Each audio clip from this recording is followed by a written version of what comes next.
Je n'ai jamais pensé que ma vie basculerait en une seule nuit. Quand les menottes ont claqué autour de mes poignets devant le tribunal correctionnel de Paris, j'ai senti le monde s'effondrer sous mes pieds. Et là, au premier rang des spectateurs, il y avait Maëlys, ma petite sœur, qui me regardait avec des yeux écarquillés d'incompréhension et de douleur. Je m'appelle Clara Duval. J'ai 28 ans. Et jusqu'à ce soir d'octobre pluvieux, j'étais une avocate respectée du barreau de Paris. Une femme qui plaidait avec passion pour les droits des plus fragiles, qui rentrait chaque soir dans un appartement haussmannien du Marais, qui buvait son café au comptoir général en écoutant du jazz. Personne ne savait. Personne. Sauf elle. Camille. La femme que j'aimais depuis 3 ans en secret. La femme mariée. La femme qui était aussi la meilleure amie de Maëlys depuis l'université. Tout a commencé par une erreur. Une seule.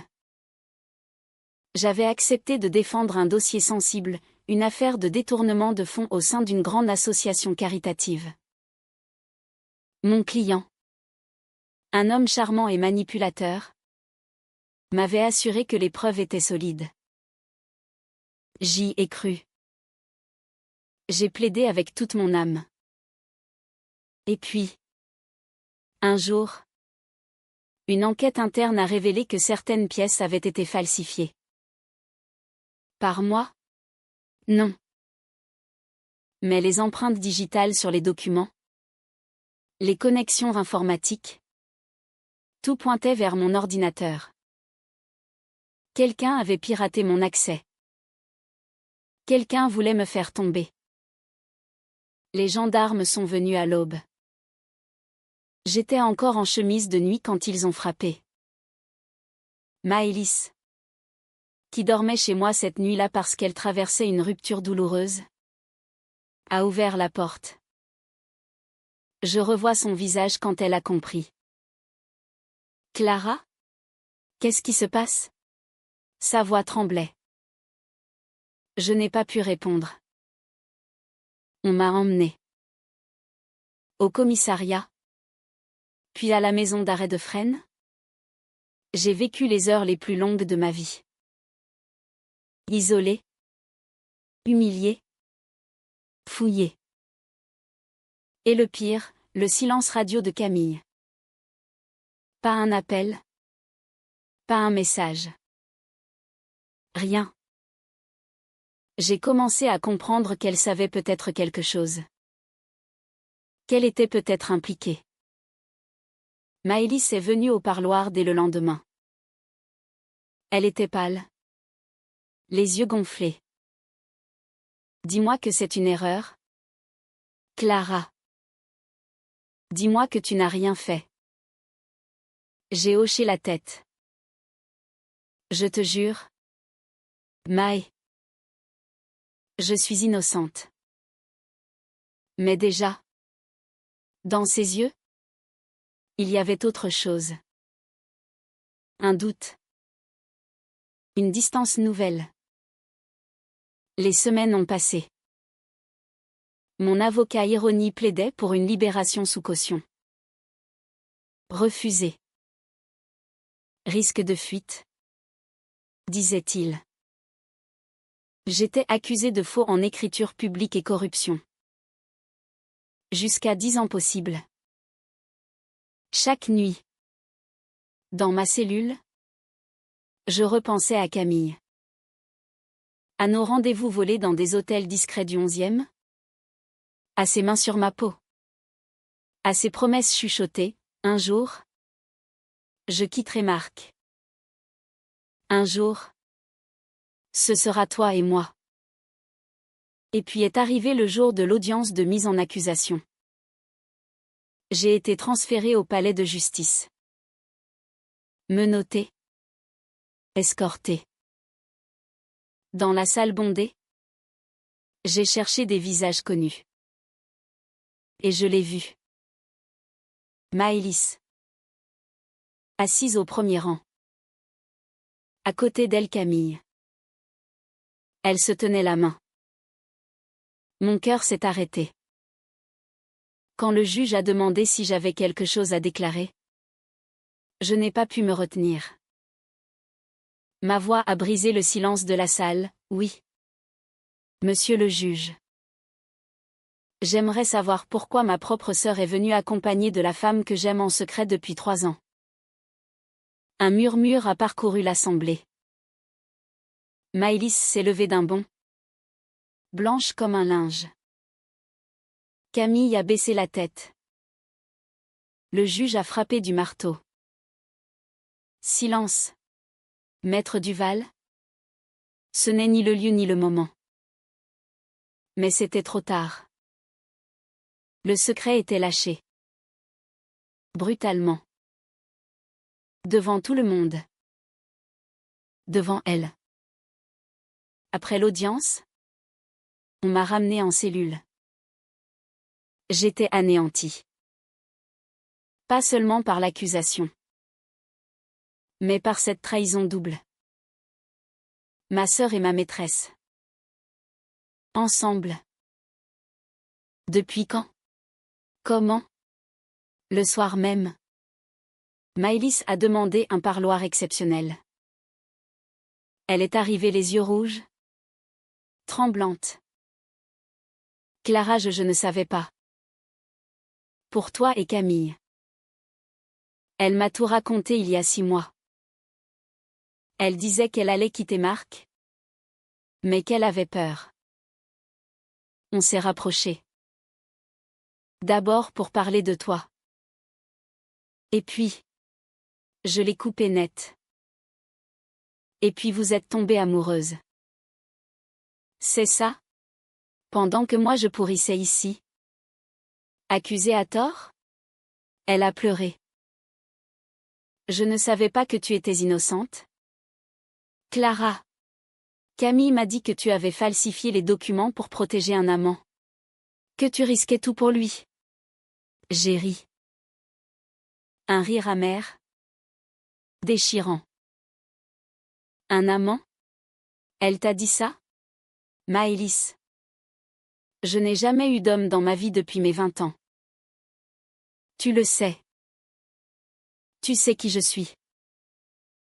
Elle a pâli. Je pensais que tu avais changé. Que tu cachais quelque chose. Le silence est tombé entre nous comme une lame. Et le piratage de mon ordinateur? Tu crois vraiment que j'aurais été assez stupide pour laisser des traces aussi évidentes? Maëlys a baissé les yeux. Camille avait accès à ton bureau. Elle m'a avoué hier soir. C'est elle qui a tout manigancé. Pour te faire tomber. Parce que tu commençais à lui demander de choisir. De divorcer. Elle avait peur du scandale. Et elle disait qu'elle m'aimait plus que toi. J'ai fermé les yeux. Le monde tournait. Sors. Maëlys. Sors d'ici. Elle a supplié. Clara. Pardonne-moi. Je t'en prie. On va tout réparer. Je vais témoigner. Dire la vérité. Mais je n'entendais plus. J'étais brisée. Pourtant, 3 jours plus tard, tout a basculé à nouveau. Mon avocat est venu en urgence. Clara. Nous avons une déposition. Camille a tout avoué à la police. Elle a reconnu avoir falsifié les preuves pour vous discréditer. Elle dit que c'était par jalousie parce que Maëlys et elle. Je n'ai pas laissé finir. Je sais. La procédure a été accélérée. Camille a été arrêtée. Maëlys a témoigné en ma faveur. La voix brisée. Incapable de me regarder dans les yeux. J'ai été libérée sous contrôle judiciaire en attendant le procès de Camille. Quand je suis sortie de Fresnes, il pleuvait. Une pluie froide de novembre. Maëlys m'attendait dehors, seule, sous un parapluie noir. Elle tremblait. Clara. Je me suis arrêtée à quelques mètres. Ne dis rien. Elle a avancé. Si. Il faut que je dise. J'ai rompu avec Camille dès que j'ai su la vérité. Je ne pouvais pas après ce qu'elle t'a fait. Pas après t'avoir trahi comme ça. J'ai senti les larmes monter. Tu m'as trahi aussi, Maëlys. Tu étais ma sœur. Ma seule famille. Elle a éclaté en sanglots. Je sais. Et je me hais pour ça. Mais je t'aime. Plus que tout. Laisse-moi réparer. Laisse-moi être là. Nous sommes restés sous la pluie. Immobiles. Pendant de longues minutes. Et puis. Lentement. Je me suis approchée. J'ai pris sa main. Froide. Tremblante. Je ne sais pas si je pourrai te pardonner un jour. Mais je ne veux pas te perdre. Pas toi aussi. Elle a serré ma main comme une noyée. Nous avons marché sous la pluie jusqu'à la Seine. Longtemps. Sans parler. Un soir. Des mois plus tard. Alors que le procès de Camille approchait. Nous étions assises sur un banc face à Notre-Dame en reconstruction. Maëlys a murmuré, « Tu sais quand j'ai compris que tu aimais les femmes. Et que c'était Camille, j'ai eu peur. Peur de te perdre. Et puis peur de ce que je ressentais moi-même. » Je l'ai regardée. Qu'est-ce que tu ressentais? Elle a rougi. De la jalousie. Mais pas seulement contre Camille. Contre l'idée que quelqu'un d'autre pouvait t'aimer autant que moi. J'ai frissonné. Maëlys. Je sais. C'est ma sœur. C'est interdit. C'est mal. Mais je ne peux pas m'empêcher de penser que peut-être dans une autre vie. J'ai posé ma tête sur son épaule. Dans cette vie-là. On va déjà essayer de se retrouver. Toi et moi. Comme avant. Ou peut-être différemment. Mais ensemble. Elle a passé son bras autour de moi. Et pour la première fois depuis des mois. J'ai respiré. Camille a été condamnée à 4 ans ferme. Elle n'a jamais cherché à me revoir. Maëlys et moi. Nous avons déménagé à Lyon. Un nouveau départ. Une colocation. Des silences parfois lourds. Des regards parfois trop longs. Des soirées où nous parlons jusqu'à l'aube de tout ce que nous n'avions jamais osé dire.